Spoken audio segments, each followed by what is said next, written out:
Hello বন্ধুরা, শুভ দুপুর। আজকে দুপুরে খাবারের আয়োজন নিয়ে চলে এসেছি তোমাদের সামনে। আজকে হচ্ছে চোদ্দো শাক, মানে কালী পুজোর আগের দিন চোদ্দো শাক খেতে হয়, চোদ্দো শাক। আর এদিকে হচ্ছে সাদা ভাত, আর হচ্ছে কাতলা মাছের মাথা দিয়ে বাঁধাকপি, কাতলা মাছের মাথা দিয়ে বাঁধাকপি, চোদ্দো শাক, সাদা ভাত।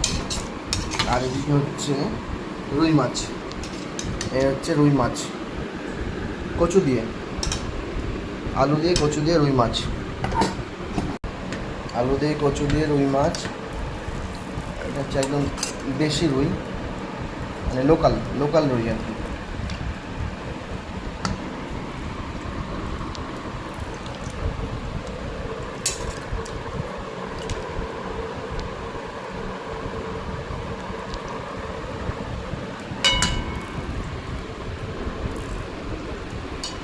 এই হচ্ছে আজকে দুপুরে খাবার।